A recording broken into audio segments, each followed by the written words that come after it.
од мај. Се слушаме, се извинувам. Да.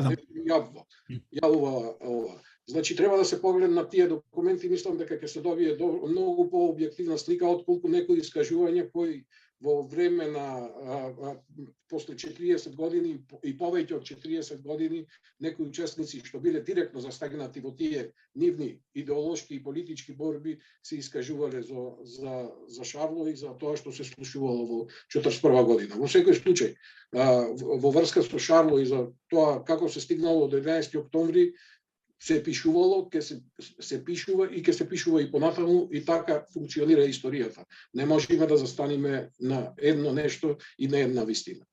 Благодарам. Благодарам. На порака се јави колегата Светозаревич за дискусија. Благодарам, Митко.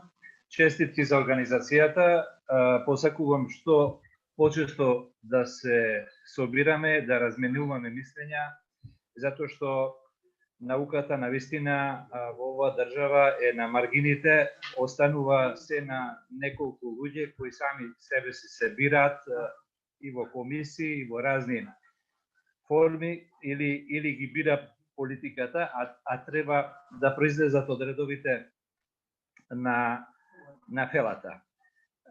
Но добро, вака, јас им благодарам на излагачите, беа навистина и исцрпни, и јасни, и предизвикаа многу интересни дискусии понатаму.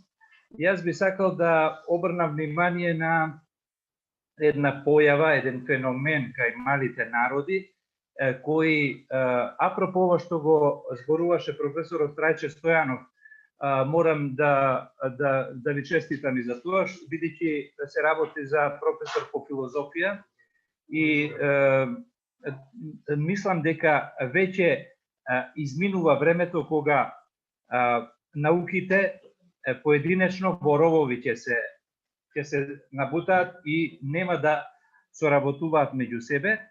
Веќе мораме да размислуваме за интердисциплинарни истражувања за да дојдеме до вистинските одговори или да се приближиме до вистинските одговори на многу прашања. Сега таа дискусија ме заинтригира и мене со оглед на тоа дека во мојата најнова книга, иако се однесуваше на името на македонците, сепак мораше да се загатне и прашањето за теориите за нацијата и национализмот и така натаму. И некако навистина има доста трудови во последните 20-30 години во светот кои се занимаваат со ова прашање и она која навистина сега преовладува модернистичката на Хобзон, Гелнер, Андерсон, Смит и така натаму.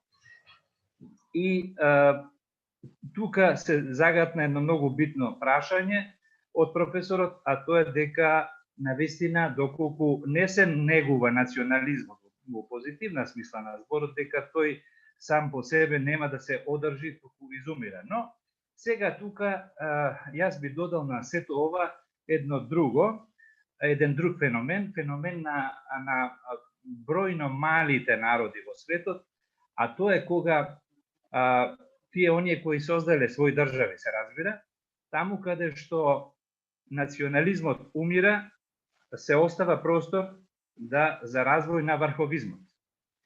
Врховизмот како феномен кој не е поврзан само со она што ние најчесто го препознаваме како бугарски врховизам, мислам на врховизмот како еден феномен на состојба на умот, каде што и ние дојдовме до една ситуација, а тоа во Македонија е, да речам, една стара појава, народот вели под туѓа капа, кога одредени политичари, политички структури, а и денес сме ние и во последниве 30-40 години сведоци дека имаме политички фигури, советници во кабинети, каде што, например, сме ги препознавале како приврзаници на белградскиот врховизам, а сега се приврзаници на софискиот врховизам. И верувајте, ако преовлада некоја друга опција, повторно тие ќе бидат првите што ќе прифатат тој нов трет врховизам и така си обстојуваат во политичкиот простор.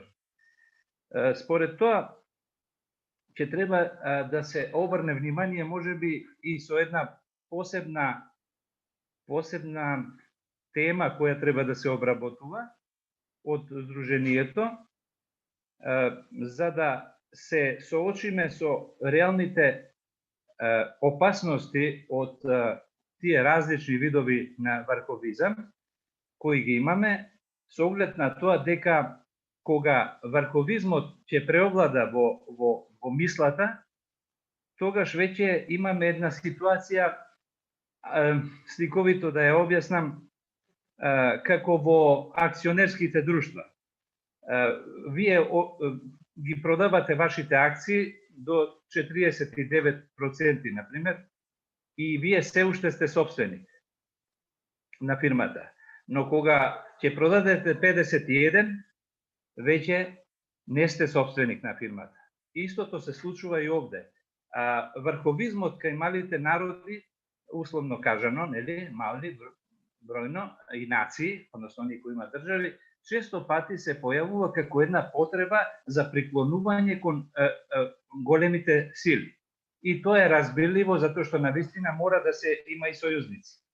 Но во моментот кога ќе преовлада врховизмот, веќе тој станува крајно опасен и тој веќе преминува во пропаст, во провалија. И тука некаде се поврзувам со феноменалното предавање на Тодор Чепреганов, кој ни представи една слика дека навистина ние веќе се наоѓаме на ивицата на провалијата, можеби веќе со едната нога некаде сме тука, бидејќи ако 11 октомври веќе не е национален празник, тогаш нели прифаќаме дека е тоа е некаква борба меѓу бугарите, идеолошка борба. Следното нормално дека ќе биде, па добро, кои се тогаш партизаните, па оние кои правеле само белја на теренот на националниот терен на бугарите за нивно разединување. И тоа ќе оди до бесконечност. Еден новинар ме запраша до каде би одело сето ова, и јас символично му реков дека има 35 поглавја или колку беа, не знам, дека во последното поглавје најверојатно ќе побараат да се забрани во Македонија пеење на песната Јовано Јованке и ќе се пее Ивано Иванке, затоа што не сме да има нели Јован во Македонија, туку Иван. И така и ги менували презимињата и имињата, тоа ни е познато и во Првата и во Втората светска војна. Колега, само бидејќи би требало да завршуваме за 10 минути, само ако може по-концизно или прашање да поставите. Да, благодарам. Значи, мене ми е прашањето конкретно до колку во Македонија изумира национализмот, а до која мера го имаме тој феномен, да речеме, врховизмот, можеби како состојба на умот, па можеби на крајот можеби прашање за професор Чепреганов, но можеби методи Чепреганов, а не Тодор Чепреганов, но еве нека биде прашање за вашите гости. Благодарам. Се разбира. Професоре Чепреганов, кој требаше да одговори? Повелете. Трајче треба да одговори. Ако е тука. Да, тука сум, да. Околу... Дали изумира на национализмот и довеќе врховизмот? пак да се вратам на тоа што го спомнав неколку пати. Во однос на идеологиите, значи јас лично стојам на позицијата ниту на ова модернистичка позиција дека нациите паѓаат од небо, како што вели Смит, Андерсон, ниту на примордиалистичката позиција дека се вечни од секогаш постоеле, средната позиција на Смит за етносимволизмот. Лесно може да се илустрира тоа. Значи, мора да има некое тесто, така да кажем, некаква реална историска почва за да се замеси тоа тесто. Например, ако е исклучиво вештачка, ако се согласиме со Андерсон, ние во овој момент може да конституираме марсовска нација. Ама не можеме да конституираме. Може да конституираме ако успеат проектите на Илон Маск и на НАСА да ја колонизираат црвената планета, и може да замислите после 100 години кога ќе се борат кои биле протомарсовците, кои стигнале први и така натаму. Значи мора да има некоја реална основа, сакам да кажам. Тоа е едната да ја разјаснам позицијата. Од друга страна, пак да се вратам на тоа, националните наративи се конструирани со напор на интелектуалната, образовната, политичката елита од тестото кое што го има и покрај и независно од овие конкретни национални идеологии. Например, погледнете Грција. Таа постојано позајмува тоа историско тесто кое што е толку контрадикторно и го усогласува својот национален наратив согласно актуелните историски прилики. И тука мислам дека е нашето потврдување како интелектуалци. Да речеме во Грција, во устав е веројатно единствената европска држава која е несекуларна, затоа што во еден од членовите, член 3 чина на уставот, од 74 се повикува на православната религија како доминантна и официјална.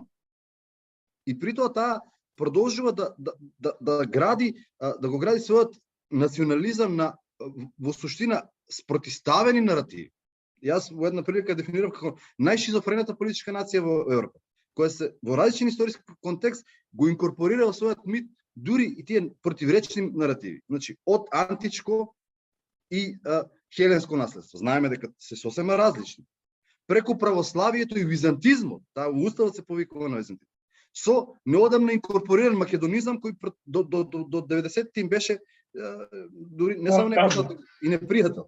Уште и антифашизам, но и антикомунизам за време на граѓанската војна во 46-49. Значи, на овој пример се гледа тој објективно субјективен карактер на секоја нација, значи таа етносимволистичка позиција, и се гледа фактот дека национализмот како идеологија ги трансцендира сите конкретни идеологии, фашизам, комунизам, нацизам и така натаму, и веројатно уште еднаш, тука завршувам, ние потврдивме со тоа што постојано не правивме реинвенција на нашиот национален мит.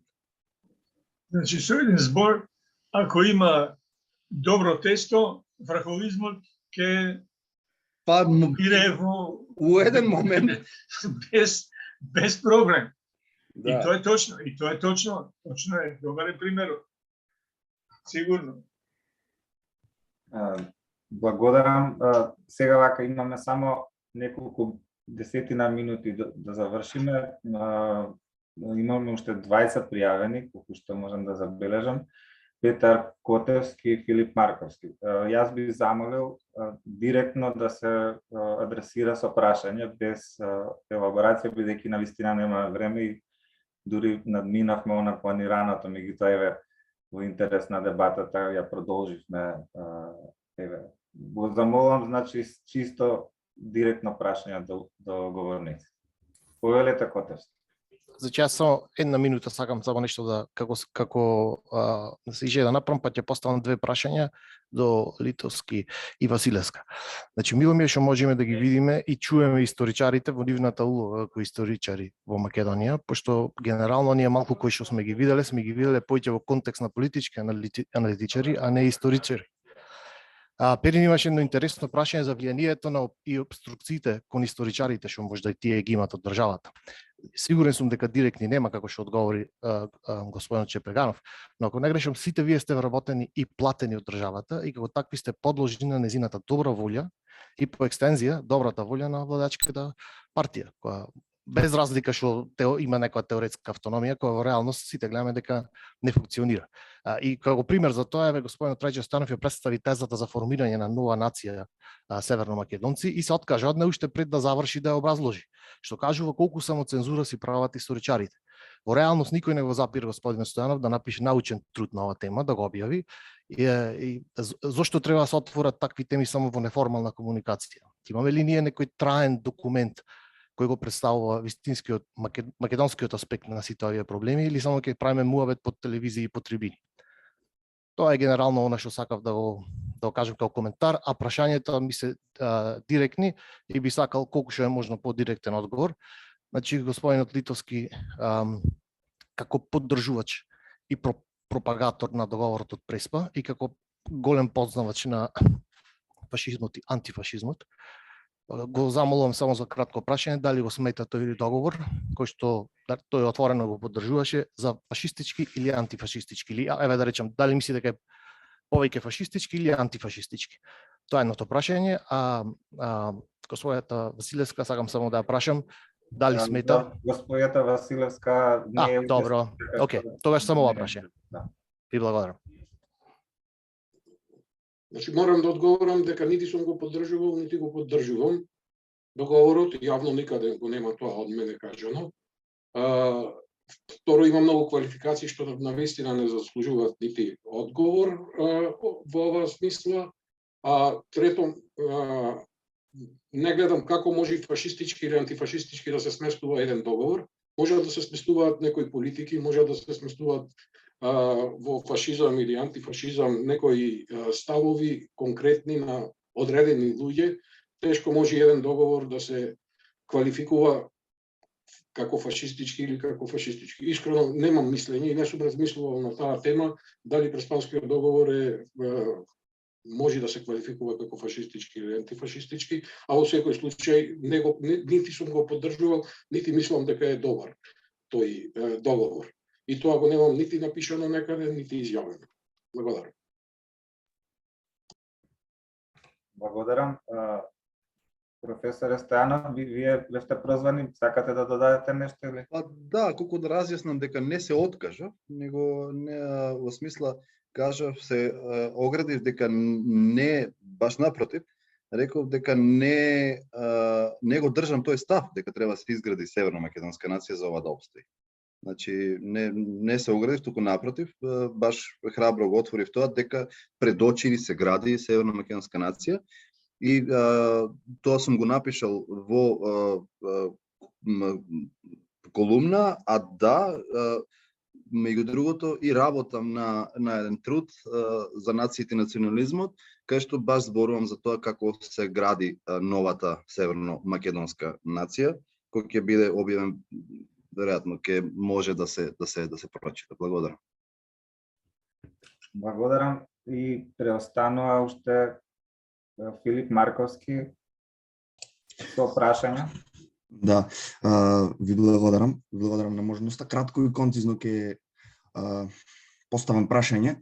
Знаете, некако почетното, начелното прашање на трибината, некако како да не го одговоривме, освен што го начина говорниците на почеток, некако се шириме на се друго, освен да одговориме на тоа што треба да одговориме. И ние сме историчари, научници, не знам, мислам дека најмалку го искористивме тоа, туку поќе искоментиравме некои политички процеси модерни. Еве, јас сум византолог и малку ми е подалеч на таа тема околу Втора светска војна, значи не сум специјалист и така натаму. Меѓутоа, за нас моментално се постави некаква, дали е тоа ревизионизам или не, дали Бугарија е фашистичка или не е фашистичка, е профашистичка или не е профашистичка држава, како и да е. Немаме политиколог во дискусијава, веројатно тој дел го покрива професорот Стојанов, кој е филозоф. Дали тој може да одговори конкретно на прашањето што се влегува во фашизам? Дали тоа е само доктрина која што се наоѓа на територија на Италија, или можеме да ги растегнеме границите на фашизмот? Дали таму влегува можеби и нацизмот? Дали влегуваат и другите тоталитарни идеологии? Нели докаде се растегнува таа граница? Кои се клучните карактеристики? И дали во тој контекст можеме апсолутно да ја сместиме бугарската идеологија помеѓу двете светски војни во текот на Втората светска војна, односно во диктатурата на цар Борис, дали ги има сите тие карактеристики кои што се подобни за да влезат во идеологијата на фашизмот. На тоа би сакал да добијам конкретен одговор. Благодарам. Благодарам, да, е добро прашање. Апропо и претходното, дали договорот, нели, може да се третира како нацистички, фашистички и така натаму. Значи тоа пак ќе кажам, да се вратам на почетокот. Ние сме осудени да повторуваме нешто што во литературата е апсолвирано. Значи фашизмот, нацизмот се смета за варијанта на фашизм, затоа што се јавува прв фашизмот, како што реков, идеологија Джовани Джентиле заедно со Бенито Мусолини, и има неколку карактеристики, се извинувам, има неколку карактеристики кои што го карактеризираат фашизмот. Значи фашизмот прво и комбинира го зема националниот синдикализам. Значи националниот синдикализам е крајно десна варијанта на синдикализмот, според кој синдикалното здружување треба да служи на интегралниот национализам, значи нема независни синдикални организации, револуционерниот национализам како карактеристика, значи промена на постојниот поредок преку револуција, тоа е втората карактеристика, во вклучување во еден така наречен корпоративизам, значи колективистичка политичка идеологија која заговара општествена организација на разните корпоративни сектори, земјоделие, војска, бизнис, значи се да биде дел од едно тело, корпус, нели латински, на основа на заеднички цели на интерес. Значи овие елементи се карактеристични за фашизмот и како што реков и премногу, а фашизмот го увезува антисемитизмот од нацизмот. Значи првично има расистички елементи фашизмот, но не директен антисемитизам. Значи ако сакаме да ги наброиме карактеристиките и на фашизмот и на нацизмот, тоа се антисемитизам, расизам, тоталитаризам, етношовинизам, социјален дарвинизам, значи тие почиваат на тие идеи и се во суштина крајно десни идеологии. Значи независно што Хитлер партијата ќе се нарекува национал-социјалистичка, нема ништо врска со социјализмот како лева идеологија. Значи во секој случај тоа се крајно десни со овие елементи кои што ги наведов сега и функционираат како тоталитарни сите без исклучок. Благодарам. Дали професоре може само нешто како додавка нова. Значи, како што кажавте, вие го дефинираме пошироко фашизмот. Значи, тука влегуваат и многу други доктрини и идеологии во склоп на фашизмот. И тоа не го дефинираме само во рамките на Италија. Во тој контекст, внимавајте, главното објаснување на еден од членовите во комисијата, кој што покрена лавина на реакции, зошто Бугарија не е фашистичка држава, бидејќи ги нема сите карактеристики на тоталитарната идеологија во Италија. Значи, внимавајте, објаснувањето во Италија, што значи дека дадената личност го дефинира фашизмот исклучиво во рамките на Италија. Тоа е погрешна премиса од каде што се тргнува дадено објаснување, ме разбирате? Така. Од тој момент, ако ние тргнеме со погрешна премиса, погрешна предпоставка, се надолу кажано, по принцип на домин ефект пропаѓа. Значи цел заклучок што понатаму се носи пропаѓа. Така. Да, тоа беше клучното да се одговори, не знам зашто воопшто не се одговори на трибината, ете сега на крај затоа и го начнав. Значи тоа е клучното да се одговори дека фашизмот не се дефинира само во склоп на рамките на Италија, туку пошироко. А во тој поширок контекст и како влегува бугарската диктатура или режим на цар Борис, и затоа немаме ние никаква нужност да променуваме дали во учебници, дали во нешто друго терминот фашизам. Тоа, благодарам. Видете, да, благодарам на вас. Тоа е, значи, како да кажам, пак сме доведени во ситуација да измислуваме топла вода. Значи, кога денеска во литературата вие ќе сретнете нацистичка Германија, тоа не значи квалификација на Германија и германците персе. Тоа баш значи на кој период реферираме. Кога ќе кажеме фашистичка Бугарија, тоа значи кој историски период го омеѓуваме со тоа. Значи, како да ние зборуваме за нешто што е апсолвирано, како да кажам, ние ќе направиме пометње во светската наука, ќе направиме трета светска војна со овие глупости што ги правиме. Благодарам.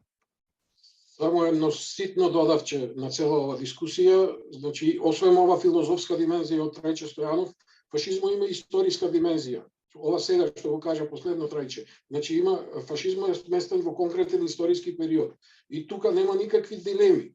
Значи не постои скоро еве документ и на запад што е пишува и на во левите движења, во антифашистичките движења, каде што сите овие режими што биле на страната на оската, што имале такво законодавство какво што имале тој тип на владење, секаде се карактеризираат со заедничко име фашизам.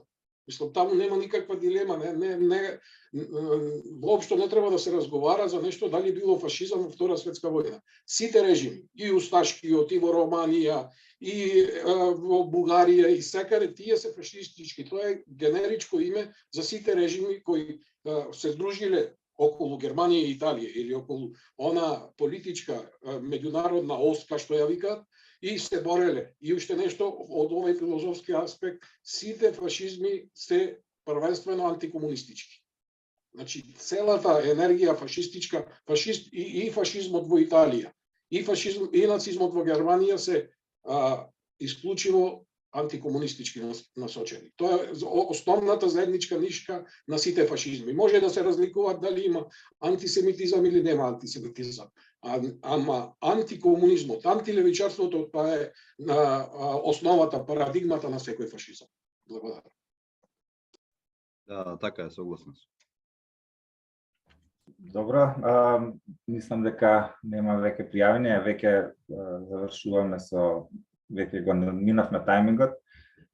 Јас само би додал кратко во контекст на ова што го дискутиравме на крајот, па и генерално, дека во суштина тоа што го зборувавме е дека историјата нема да откриваме ново, бидејќи историската наука веќе го има апсолвирано тоа. Тоа што се покренува сега нема допирна точка со науката. И тука мислам дека е таа нишка меѓу спрегата меѓу политиката и инволвираноста на политиката во историјата и во науката. Јас би се заблагодарил на првенствено на професорите, говорници на трибината, на сите кои што зема учество во оваа дебата, веќе часи 2 часа и половина. И едноставно би сакал само да најавам дека трибините кои што ги организира Сдруженијето на Исторична Република Македонија, ова е само прва иницијација, ќе бидат публикувани во посебен зборник и предавања планираме и така што она што ќе го зборуваме ќе биде и во печатена форма, покрај видео. Ви благодарам уште еднаш. За 2 недели ќе организираме уште една трибина, па поканети сте сите, ќе добиете посебна покана. Ви благодарам, секој добро. Благодарам и на вас. Пријатно. Пријатно. Пријатно. Беше одлично, поздрав. Поздрав. Поздрав на сите. Чао.